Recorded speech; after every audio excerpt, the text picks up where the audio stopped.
ಮಾಜಿ ಮುಖ್ಯಮಂತ್ರಿ ಯಡಿಯೂರಪ್ಪ ಅವರಿಗೆ ಸಮನ್ಸ್ ನೀಡಿರುವಂತಹ ಬಿಗ್ ಬ್ರೇಕಿಂಗ್ ಅಪ್ಡೇಟ್ ಈಗ ಲಭ್ಯ ಆಗ್ತಾ ಇದೆ. ಪೋಕ್ಸೋ ಕೇಸ್ನ ವಿಚಾರಕ್ಕೆ ಸಂಬಂಧಪಟ್ಟಂತೆ ಖುದ್ದು ವಿಚಾರಣೆಗೆ ಹಾಜರಾಗಬೇಕು ಅಂತ ಹೇಳಿ ಸಮನ್ಸ್ ಅನ್ನು ನೀಡಲಾಗಿದೆ. ಸಮನ್ಸ್ ಜಾರಿ ಮಾಡಿರೋದು ಫಾಸ್ಟ್ ಟ್ರ್ಯಾಕ್ ಕೋರ್ಟ್ 1. ಮಾರ್ಚ್ 15ಕ್ಕೆ ವಿಚಾರಣೆಗೆ ಹಾಜರಾಗಬೇಕು ಅಂತ ಕೋರ್ಟ್ ಈಗ ಸಮನ್ಸ್ ಅನ್ನು ನೀಡಿದೆ ಯಡಿಯೂರಪ್ಪ ಅವರಿಗೆ.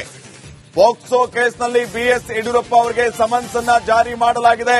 ಮಾರ್ಚ್ 15ಕ್ಕೆ ವಿಚಾರಣೆಗೆ ಹಾಜರಾಗಬೇಕು ಯಡಿಯೂರಪ್ಪ ಅವರು ಅಂತ ಈ ಸಮನ್ಸ್ ಅನ್ನ ನೀಡಲಾಗಿದೆ. ಈ ಮೂಲಕ ಮಾಜಿ ಸಿಎಂ ಬಿಎಸ್ ಯಡಿಯೂರಪ್ಪ ಅವರಿಗೆ ಸಂಕಷ್ಟ ಆರಂಭ ಆಗಿದೆ. ಈ ಬಗ್ಗೆ ಇನ್ನಷ್ಟು ಅಪ್ಡೇಟ್ಸ್ ಅನ್ನ ಕೊಡ್ತಾರೆ ಪ್ರತಿನಿಧಿ ನಾಗರಾಜ್. ಈಗ ಫೋನ್ ಸಂಪರ್ಕದಲ್ಲಿ ನಾಗರಾಜ್, ಸಮನ್ಸ್ ಜಾರಿಯಾಗಿರೋ ವಿಚಾರಕ್ಕೆ ಸಂಬಂಧಪಟ್ಟಂಗೆ ಯಡಿಯೂರಪ್ಪ ಅವರಿಗೆ ಏನೆಲ್ಲ ಸಮಸ್ಯೆ ಆಗಬಹುದು, ಏನ್ ಅಪ್ಡೇಟ್ಸ್ ಕೊಡ್ತೀರಿ? ಏನು ಮಾಜಿ ಸಿಎಂ ಬಿಎಸ್ವೈ ವಿರುದ್ಧ ಸದಾಶಿವನಗರ ಠಾಣೆಯಲ್ಲಿ ಒಂದು ಪೋಕ್ಸೋ ಪ್ರಕರಣ ದಾಖಲಾಗಿತ್ತು. ಅದಾದ ಬಳಿಕ ಅದನ್ನ ಸಿಐಡಿಗೆ ವರ್ಗಾವಣೆ ಮಾಡಲಾಗಿತ್ತು. ಈಗಾಗಲೇ ಆ ಒಂದು ಪ್ರಕರಣದಲ್ಲಿ ಸಿಐಡಿ ಅಧಿಕಾರಿಗಳು ಯಡಿಯೂರಪ್ಪ ವಿರುದ್ಧ ಒಂದು ಚಾರ್ಜ್ ಶೀಟ್ ಅನ್ನ ತ್ವರಿತಗತಿ ನ್ಯಾಯಾಲಯಕ್ಕೆ ಸಲ್ಲಿಕೆಯನ್ನ ಮಾಡಿದ್ರು. ಆದ್ರೆ ಆ ಚಾರ್ಜ್ ಶೀಟ್ ಸಲ್ಲಿಕೆ ಆದ ಬಳಿಕ ಯಡಿಯೂರಪ್ಪ ಅವರು ಏನು ಮಧ್ಯಂತರ ರಕ್ಷಣೆಯನ್ನು ಕೋರಿ ಹೈಕೋರ್ಟ್ ಮೆಟ್ಲೇರಿದ್ರು. ಹೈಕೋರ್ಟ್ನಲ್ಲಿ ಅವರಿಗೆ ಆರಂಭದಲ್ಲಿ ಮಧ್ಯಂತರ ರಕ್ಷಣೆ ಕೊಟ್ಟಿದ್ರು. ಅವರು ಎಫ್ಐಆರ್ ಅನ್ನ ರದ್ದು ಕೋರಿ ಕೂಡ ಒಂದು ಅರ್ಜಿಯನ್ನ ಸಲ್ಲಿಕೆ ಮಾಡಿದ್ರು. ಆದ್ರೆ ಇದರ ದೀರ್ಘವಾದಂತ ವಿಚಾರಣೆಯನ್ನ ನಡೆಸಿದಂತ ಹೈಕೋರ್ಟ್ ಏಕಸದಸ್ಯ ಪೀಠ ಈ ಒಂದು ಅವರಿಗೆ ಒಂದು ಏನು ಆಂಟಿಸಿಪೇಟರಿ ಬೇಲ್ ಅನ್ನ ಗ್ರಾಂಟ್ ಮಾಡಿ ಆದ್ರೆ ಪ್ರಕರಣವನ್ನ ರದ್ದು ಮಾಡೋದಕ್ಕೆ ನಿರಾಕರಣೆಯನ್ನ ಮಾಡಿದ್ದು. ಇದು ವಿಚಾರಣೆ ಆಗ್ಬೇಕು ಅಂತ ಹೀಗಾಗಿ ಏನು ಅವ್ರಿಗಿದ್ದಂತ ಮಧ್ಯಂತರ ರಿಲೀಫ್ಗಳೇನಿದ್ವು ಖುದ್ದು ವಿಚಾರಣೆಗೆ ಹಾಜರಾಗೋದ್ರಿಂದ ವಿನಾಯಿತಿಯನ್ನ ಪಡೆದುಕೊಂಡಿದ್ರು. ಅಲ್ಲದೆ ಪ್ರಕರಣದ ಕೋರ್ಟ್ ಟ್ರಯಲ್ಗೂ ಕೂಡ ವಿನಾಯಿತಿಯನ್ನ ಪಡೆದುಕೊಂಡಿದ್ರು. ಕೋರ್ಟ್ ಟ್ರಯಲ್ ಕೂಡ ನಡೆದಿರೋ ಮಧ್ಯಂತರ ತಡೆ ಇತ್ತು. ಆದ್ರೆ ಮೊನ್ನೆ ಈ ಒಂದು ಅರ್ಜಿಯನ್ನ ಹೈಕೋರ್ಟ್ ಇತ್ಯರ್ಥಪಡಿಸಿರೋದ್ರಿಂದ ಅವ್ರಿಗೆ ಈಗ ಟ್ರಯಲ್ಗೆ ಸಂಬಂಧಿಸಿದಂತೆ ಖುದ್ದು ಹಾಜರಾಗುವಂತೆ ಮೊದಲ ಸಮನ್ಸ್ ಜಾರಿಯಾಗಿರ್ತಕ್ಕಂಥದ್ದು. ಸಾಮಾನ್ಯವಾಗಿ ಪೋಕ್ಸೋ ಪ್ರಕರಣ ಆಗಿರೋದ್ರಿಂದ ಏನು ಈ 1 ವರ್ಷದ ಅವಧಿಯಲ್ಲಿ ಕೋರ್ಟ್ ವಿಚಾರಣೆ ಮುಕ್ತಾಯ ಆಗೋ ಸಾಧ್ಯತೆ ಇರತಕ್ಕಂಥದ್ದು. ಹೀಗಾಗಿ ಯಡಿಯೂರಪ್ಪ ಅವರಿಗೆ ಈಗಲೂ ಏನಾಗಬಹುದು, ಈ ಪ್ರಕರಣದಲ್ಲಿ ಶಿಕ್ಷೆಗೆ ಏನಾದರೂ ಗುರಿ ಆಗ್ಬಿಡ್ಬೋದಾ ಅಥವಾ ಈ ಪ್ರಕರಣದಿಂದ ಹೊರಗಡೆ ಬರ್ಬೋದಾ ಅನ್ನೋ ಒಂದು ಟೆನ್ಷನ್ ಈಗ ಶುರುವಾಗಿರ್ತಕ್ಕಂಥದ್ದು. Shripad, okay, thank you Nagaraj ಮಾಹಿತಿಗಾಗಿ.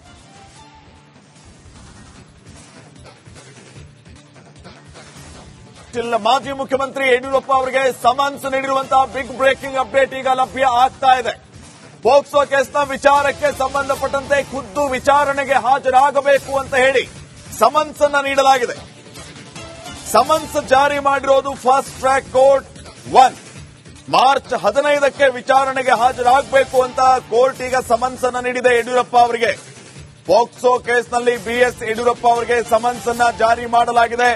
ಮಾರ್ಚ್ 15ಕ್ಕೆ ವಿಚಾರಣೆಗೆ ಹಾಜರಾಗಬೇಕು ಯಡಿಯೂರಪ್ಪ ಅವರು ಅಂತ ಈ ಸಮನ್ಸ್ ಅನ್ನ ನೀಡಲಾಗಿದೆ.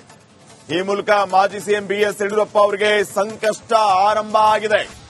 ಈ ಬಗ್ಗೆ ಇನ್ನಷ್ಟು ಅಪ್ಡೇಟ್ಸ್ ಅನ್ನ ಕೊಡ್ತಾರೆ ಪ್ರತಿನಿಧಿ ನಾಗರಾಜ್. ಈಗ ಫೋನ್ ಸಂಪರ್ಕದಲ್ಲಿ ನಾಗರಾಜ್, ಸಮನ್ಸ್ ಜಾರಿಯಾಗಿರೋ ವಿಚಾರಕ್ಕೆ ಸಂಬಂಧಪಟ್ಟಂಗೆ ಯಡಿಯೂರಪ್ಪ ಅವರಿಗೆ ಏನೆಲ್ಲ ಸಮಸ್ಯೆ ಆಗಬಹುದು, ಏನ್ ಅಪ್ಡೇಟ್ಸ್ ಕೊಡ್ತೀರಿ?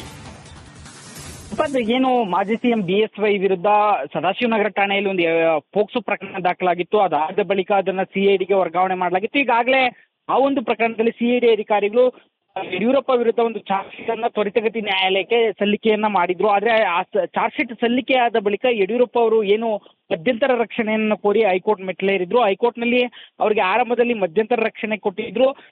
ಅವರು ಎಫ್ಐಆರ್ ಅನ್ನ ರದ್ದು ಕೋರಿ ಕೂಡ ಒಂದು ಅರ್ಜಿಯನ್ನ ಸಲ್ಲಿಕೆ ಮಾಡಿದ್ರು. ಆದ್ರೆ ಇದರ ದೀರ್ಘವಾದಂತ ವಿಚಾರಣೆಯನ್ನ ನಡೆಸಿದಂತ ಹೈಕೋರ್ಟ್ ಏಕಸದಸ್ಯ ಪೀಠ ಈ ಒಂದು ಅವರಿಗೆ ಒಂದು ಏನು ಆಂಟಿಸಿಪೇಟರಿ ಬೇಲ್ ಅನ್ನ ಗ್ರಾಂಟ್ ಮಾಡಿ ಆದ್ರೆ ಪ್ರಕರಣವನ್ನ ರದ್ದು ಮಾಡೋದಕ್ಕೆ ನಿರಾಕರಣೆಯನ್ನ ಮಾಡಿದ್ದು. ಇದು ವಿಚಾರಣೆ ಆಗ್ಬೇಕು ಅಂತ ಹೀಗಾಗಿ ಏನು ಅವ್ರಿಗಿದ್ದಂತ ಮಧ್ಯಂತರ ರಿಲೀಫ್ಗಳೇನಿದ್ವು ಖುದ್ದು ವಿಚಾರಣೆಗೆ ಹಾಜರಾಗೋದ್ರಿಂದ ವಿನಾಯಿತಿಯನ್ನ ಪಡೆದುಕೊಂಡಿದ್ರು. ಅಲ್ಲದೆ ಪ್ರಕರಣದ ಕೋರ್ಟ್ ಟ್ರಯಲ್ಗೂ ಕೂಡ ವಿನಾಯಿತಿಯನ್ನ ಪಡೆದುಕೊಂಡಿದ್ರು. ಕೋರ್ಟ್ ಟ್ರಯಲ್ ಕೂಡ ನಡೆದಿರೋ ಮಧ್ಯಂತರ ತಡೆ ಇತ್ತು. ಆದ್ರೆ ಮೊನ್ನೆ ಈ ಒಂದು ಅರ್ಜಿಯನ್ನ ಹೈಕೋರ್ಟ್ ಇತ್ಯರ್ಥಪಡಿಸಿರೋದ್ರಿಂದ ಅವ್ರಿಗೆ ಈಗ ಟ್ರಯಲ್ಗೆ ಸಂಬಂಧಿಸಿದಂತೆ ಖುದ್ದು ಹಾಜರಾಗುವಂತೆ ಮೊದಲ ಸಮನ್ಸ್ ಜಾರಿಯಾಗಿರ್ತಕ್ಕಂಥದ್ದು. ಸಾಮಾನ್ಯವಾಗಿ ಪೋಕ್ಸೋ ಪ್ರಕರಣ ಆಗಿರೋದ್ರಿಂದ ಏನು ಈ 1 ವರ್ಷದ ಅವಧಿಯಲ್ಲಿ ಕೋರ್ಟ್ ವಿಚಾರಣೆ ಮುಕ್ತಾಯ ಆಗೋ ಸಾಧ್ಯತೆ ಇರತಕ್ಕಂಥದ್ದು. ಹೀಗಾಗಿ ಯಡಿಯೂರಪ್ಪ ಅವರಿಗೆ ಈಗಲೂ ಏನಾಗಬಹುದು, ಈ ಪ್ರಕರಣದಲ್ಲಿ ಶಿಕ್ಷೆಗೆ ಏನಾದರೂ ಗುರಿ ಆಗ್ಬಿಡ್ಬೋದಾ ಅಥವಾ ಈ ಪ್ರಕರಣದಿಂದ ಹೊರಗಡೆ ಬರ್ಬೋದಾ ಅನ್ನೋ ಒಂದು ಟೆನ್ಷನ್ ಈಗ ಶುರುವಾಗಿರ್ತಕ್ಕಂಥದ್ದು. Shripad, okay, thank you Nagaraj ಮಾಹಿತಿಗಾಗಿ.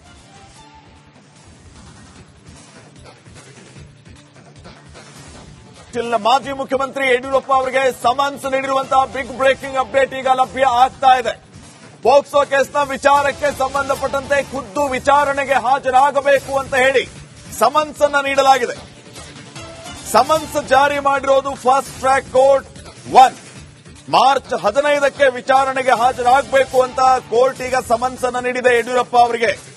ಪೋಕ್ಸೋ ಕೇಸ್ನಲ್ಲಿ ಬಿಎಸ್ ಯಡಿಯೂರಪ್ಪ ಅವರಿಗೆ ಸಮನ್ಸ್ ಅನ್ನ ಜಾರಿ ಮಾಡಲಾಗಿದೆ. ಮಾರ್ಚ್ 15ಕ್ಕೆ ವಿಚಾರಣೆಗೆ ಹಾಜರಾಗಬೇಕು ಯಡಿಯೂರಪ್ಪ ಅವರು ಅಂತ ಈ ಸಮನ್ಸ್ ಅನ್ನ ನೀಡಲಾಗಿದೆ. ಈ ಮೂಲಕ ಮಾಜಿ ಸಿಎಂ ಬಿಎಸ್ ಯಡಿಯೂರಪ್ಪ ಅವರಿಗೆ ಸಂಕಷ್ಟ ಆರಂಭ ಆಗಿದೆ. ಈ ಬಗ್ಗೆ ಇನ್ನಷ್ಟು ಅಪ್ಡೇಟ್ಸ್ ಅನ್ನ ಕೊಡ್ತಾರೆ ಪ್ರತಿನಿಧಿ ನಾಗರಾಜ್. ಈಗ ಫೋನ್ ಸಂಪರ್ಕದಲ್ಲಿ ನಾಗರಾಜ್, ಸಮನ್ಸ್ ಜಾರಿಯಾಗಿರೋ ವಿಚಾರಕ್ಕೆ ಸಂಬಂಧಪಟ್ಟಂಗೆ ಯಡಿಯೂರಪ್ಪ ಅವರಿಗೆ ಏನೆಲ್ಲ ಸಮಸ್ಯೆ ಆಗಬಹುದು, ಏನ್ ಅಪ್ಡೇಟ್ಸ್ ಕೊಡ್ತೀರಿ? ಏನು ಮಾಜಿ ಸಿಎಂ ಬಿಎಸ್ವೈ ವಿರುದ್ಧ ಸದಾಶಿವನಗರ ಠಾಣೆಯಲ್ಲಿ ಒಂದು ಪೋಕ್ಸೋ ಪ್ರಕರಣ ದಾಖಲಾಗಿತ್ತು. ಅದಾದ ಬಳಿಕ ಅದನ್ನ ಸಿಐಡಿಗೆ ವರ್ಗಾವಣೆ ಮಾಡಲಾಗಿತ್ತು. ಈಗಾಗಲೇ ಆ ಒಂದು ಪ್ರಕರಣದಲ್ಲಿ ಸಿಐಡಿ ಅಧಿಕಾರಿಗಳು ಯಡಿಯೂರಪ್ಪ ವಿರುದ್ಧ ಒಂದು ಚಾರ್ಜ್ ಶೀಟ್ ಅನ್ನ ತ್ವರಿತಗತಿ ನ್ಯಾಯಾಲಯಕ್ಕೆ ಸಲ್ಲಿಕೆಯನ್ನ ಮಾಡಿದ್ರು. ಆದ್ರೆ ಆ ಚಾರ್ಜ್ ಶೀಟ್ ಸಲ್ಲಿಕೆ ಆದ ಬಳಿಕ ಯಡಿಯೂರಪ್ಪ ಅವರು ಏನು ಮಧ್ಯಂತರ ರಕ್ಷಣೆಯನ್ನು ಕೋರಿ ಹೈಕೋರ್ಟ್ ಮೆಟ್ಲೇರಿದ್ರು. ಹೈಕೋರ್ಟ್ನಲ್ಲಿ ಅವರಿಗೆ ಆರಂಭದಲ್ಲಿ ಮಧ್ಯಂತರ ರಕ್ಷಣೆ ಕೊಟ್ಟಿದ್ರು. ಅವರು ಎಫ್ಐಆರ್ ಅನ್ನ ರದ್ದು ಕೋರಿ ಕೂಡ ಒಂದು ಅರ್ಜಿಯನ್ನ ಸಲ್ಲಿಕೆ ಮಾಡಿದ್ರು. ಆದ್ರೆ ಇದರ ದೀರ್ಘವಾದಂತ ವಿಚಾರಣೆಯನ್ನ ನಡೆಸಿದಂತ ಹೈಕೋರ್ಟ್ ಏಕಸದಸ್ಯ ಪೀಠ ಈ ಒಂದು ಅವರಿಗೆ ಒಂದು ಏನು ಆಂಟಿಸಿಪೇಟರಿ ಬೇಲ್ ಅನ್ನ ಗ್ರಾಂಟ್ ಮಾಡಿ, ಆದ್ರೆ ಪ್ರಕರಣವನ್ನ ರದ್ದು ಮಾಡೋದಕ್ಕೆ ನಿರಾಕರಣೆಯನ್ನ ಮಾಡಿದ್ದು. ಇದು ವಿಚಾರಣೆ ಆಗ್ಬೇಕು ಅಂತ ಹೀಗಾಗಿ ಏನು ಅವ್ರಿಗಿದ್ದಂತ ಮಧ್ಯಂತರ ರಿಲೀಫ್ಗಳೇನಿದ್ವು ಖುದ್ದು ವಿಚಾರಣೆಗೆ ಹಾಜರಾಗೋದ್ರಿಂದ ವಿನಾಯಿತಿಯನ್ನ ಪಡೆದುಕೊಂಡಿದ್ರು. ಅಲ್ಲದೆ ಪ್ರಕರಣದ ಕೋರ್ಟ್ ಟ್ರಯಲ್ಗೂ ಕೂಡ ವಿನಾಯಿತಿಯನ್ನ ಪಡೆದುಕೊಂಡಿದ್ರು. ಕೋರ್ಟ್ ಟ್ರಯಲ್ ಕೂಡ ನಡೆದಿರೋ ಮಧ್ಯಂತರ ತಡೆ ಇತ್ತು. ಆದ್ರೆ ಮೊನ್ನೆ ಈ ಒಂದು ಅರ್ಜಿಯನ್ನ ಹೈಕೋರ್ಟ್ ಇತ್ಯರ್ಥಪಡಿಸಿರೋದ್ರಿಂದ ಅವ್ರಿಗೆ ಈಗ ಟ್ರಯಲ್ಗೆ ಸಂಬಂಧಿಸಿದಂತೆ ಖುದ್ದು ಹಾಜರಾಗುವಂತೆ ಮೊದಲ ಸಮನ್ಸ್ ಜಾರಿಯಾಗಿರ್ತಕ್ಕಂಥದ್ದು. ಸಾಮಾನ್ಯವಾಗಿ ಪೋಕ್ಸೋ ಪ್ರಕರಣ ಆಗಿರೋದ್ರಿಂದ ಏನು ಈ 1 ವರ್ಷದ ಅವಧಿಯಲ್ಲಿ ಕೋರ್ಟ್ ವಿಚಾರಣೆ ಮುಕ್ತಾಯ ಆಗೋ ಸಾಧ್ಯತೆ ಇರತಕ್ಕಂಥ. ಹೀಗಾಗಿ ಯಡಿಯೂರಪ್ಪ ಅವರಿಗೆ ಈಗಲೂ ಏನಾಗ್ಬೋದು, ಈ ಪ್ರಕರಣದಲ್ಲಿ ಶಿಕ್ಷೆಗೆ ಏನಾದರೂ ಗುರಿ ಆಗ್ಬಿಡ್ಬೋದಾ ಅಥವಾ ಈ ಪ್ರಕರಣದಿಂದ ಹೊರಗಡೆ ಬರ್ಬೋದಾ ಅನ್ನೋ ಒಂದು ಟೆನ್ಷನ್ ಈಗ ಶುರುವಾಗಿರ್ತಕ್ಕಂಥದ್ದು. Shripad, okay, thank you Nagaraj ಮಾಹಿತಿಗಾಗಿ.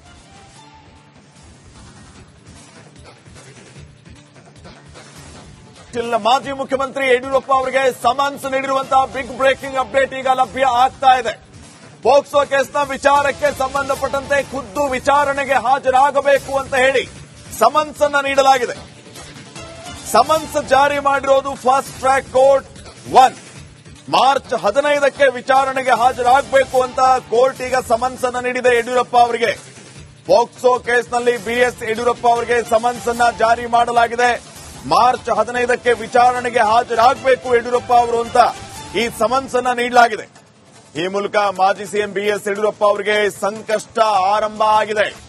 ಈ ಬಗ್ಗೆ ಇನ್ನಷ್ಟು ಅಪ್ಡೇಟ್ಸ್ ಅನ್ನ ಕೊಡ್ತಾರೆ ಪ್ರತಿನಿಧಿ ನಾಗರಾಜ್. ಈಗ ಫೋನ್ ಸಂಪರ್ಕದಲ್ಲಿ ನಾಗರಾಜ್, ಸಮನ್ಸ್ ಜಾರಿಯಾಗಿರೋ ವಿಚಾರಕ್ಕೆ ಸಂಬಂಧಪಟ್ಟಂಗೆ ಯಡಿಯೂರಪ್ಪ ಅವರಿಗೆ ಏನೆಲ್ಲ ಸಮಸ್ಯೆ ಆಗಬಹುದು, ಏನ್ ಅಪ್ಡೇಟ್ಸ್ ಕೊಡ್ತೀರಿ? ಏನು ಮಾಜಿ ಸಿಎಂ ಬಿಎಸ್ವೈ ವಿರುದ್ಧ ಸದಾಶಿವನಗರ ಠಾಣೆಯಲ್ಲಿ ಒಂದು ಪೋಕ್ಸೋ ಪ್ರಕರಣ ದಾಖಲಾಗಿತ್ತು. ಅದಾದ ಬಳಿಕ ಅದನ್ನ ಸಿಐಡಿಗೆ ವರ್ಗಾವಣೆ ಮಾಡಲಾಗಿತ್ತು. ಈಗಾಗಲೇ ಆ ಒಂದು ಪ್ರಕರಣದಲ್ಲಿ ಸಿಐಡಿ ಅಧಿಕಾರಿಗಳು ಯಡಿಯೂರಪ್ಪ ವಿರುದ್ಧ ಒಂದು ಚಾರ್ಜ್ ಶೀಟ್ ಅನ್ನ ತ್ವರಿತಗತಿ ನ್ಯಾಯಾಲಯಕ್ಕೆ ಸಲ್ಲಿಕೆಯನ್ನ ಮಾಡಿದ್ರು. ಆದ್ರೆ ಆ ಚಾರ್ಜ್ ಶೀಟ್ ಸಲ್ಲಿಕೆ ಆದ ಬಳಿಕ ಯಡಿಯೂರಪ್ಪ ಅವರು ಏನು ಮಧ್ಯಂತರ ರಕ್ಷಣೆಯನ್ನು ಕೋರಿ ಹೈಕೋರ್ಟ್ ಮೆಟ್ಲೇರಿದ್ರು. ಹೈಕೋರ್ಟ್ನಲ್ಲಿ ಅವರಿಗೆ ಆರಂಭದಲ್ಲಿ ಮಧ್ಯಂತರ ರಕ್ಷಣೆ ಕೊಟ್ಟಿದ್ರು. ಅವರು ಎಫ್ಐಆರ್ ಅನ್ನ ರದ್ದು ಕೋರಿ ಕೂಡ ಒಂದು ಅರ್ಜಿಯನ್ನ ಸಲ್ಲಿಕೆ ಮಾಡಿದ್ರು. ಆದ್ರೆ ಇದರ ದೀರ್ಘವಾದಂತ ವಿಚಾರಣೆಯನ್ನ ನಡೆಸಿದಂತ ಹೈಕೋರ್ಟ್ ಏಕಸದಸ್ಯ ಪೀಠ ಈ ಒಂದು ಅವರಿಗೆ ಒಂದು ಏನು ಆಂಟಿಸಿಪೇಟರಿ ಬೇಲ್ ಅನ್ನ ಗ್ರಾಂಟ್ ಮಾಡಿ, ಆದ್ರೆ ಪ್ರಕರಣವನ್ನ ರದ್ದು ಮಾಡೋದಕ್ಕೆ ನಿರಾಕರಣೆಯನ್ನ ಮಾಡಿದ್ದು. ಇದು ವಿಚಾರಣೆ ಆಗ್ಬೇಕು ಅಂತ ಹೀಗಾಗಿ ಏನು ಅವ್ರಿಗಿದ್ದಂತ ಮಧ್ಯಂತರ ರಿಲೀಫ್ಗಳೇನಿದ್ವು ಖುದ್ದು ವಿಚಾರಣೆಗೆ ಹಾಜರಾಗೋದ್ರಿಂದ ವಿನಾಯಿತಿಯನ್ನ ಪಡೆದುಕೊಂಡಿದ್ರು. ಅಲ್ಲದೆ ಪ್ರಕರಣದ ಕೋರ್ಟ್ ಟ್ರಯಲ್ಗೂ ಕೂಡ ವಿನಾಯಿತಿಯನ್ನ ಪಡೆದುಕೊಂಡಿದ್ರು. ಕೋರ್ಟ್ ಟ್ರಯಲ್ ಕೂಡ ನಡೆದಿರೋ ಮಧ್ಯಂತರ ತಡೆ ಇತ್ತು. ಆದ್ರೆ ಮೊನ್ನೆ ಈ ಒಂದು ಅರ್ಜಿಯನ್ನ ಹೈಕೋರ್ಟ್ ಇತ್ಯರ್ಥಪಡಿಸಿರೋದ್ರಿಂದ ಅವ್ರಿಗೆ ಈಗ ಟ್ರಯಲ್ಗೆ ಸಂಬಂಧಿಸಿದಂತೆ ಖುದ್ದು ಹಾಜರಾಗುವಂತೆ ಮೊದಲ ಸಮನ್ಸ್ ಜಾರಿಯಾಗಿರ್ತಕ್ಕಂಥದ್ದು. ಸಾಮಾನ್ಯವಾಗಿ ಪೋಕ್ಸೋ ಪ್ರಕರಣ ಆಗಿರೋದ್ರಿಂದ ಏನು ಈ 1 ವರ್ಷದ ಅವಧಿಯಲ್ಲಿ ಕೋರ್ಟ್ ವಿಚಾರಣೆ ಮುಕ್ತಾಯ ಆಗೋ ಸಾಧ್ಯತೆ ಇರತಕ್ಕಂಥ. ಹೀಗಾಗಿ ಯಡಿಯೂರಪ್ಪ ಅವರಿಗೆ ಈಗಲೂ ಏನಾಗ್ಬೋದು, ಈ ಪ್ರಕರಣದಲ್ಲಿ ಶಿಕ್ಷೆಗೆ ಏನಾದರೂ ಗುರಿ ಆಗ್ಬಿಡ್ಬೋದಾ ಅಥವಾ ಈ ಪ್ರಕರಣದಿಂದ ಹೊರಗಡೆ ಬರ್ಬೋದಾ ಅನ್ನೋ ಒಂದು ಟೆನ್ಷನ್ ಈಗ ಶುರುವಾಗಿರ್ತಕ್ಕಂಥದ್ದು. Shripad, okay, thank you Nagaraj ಮಾಹಿತಿಗಾಗಿ.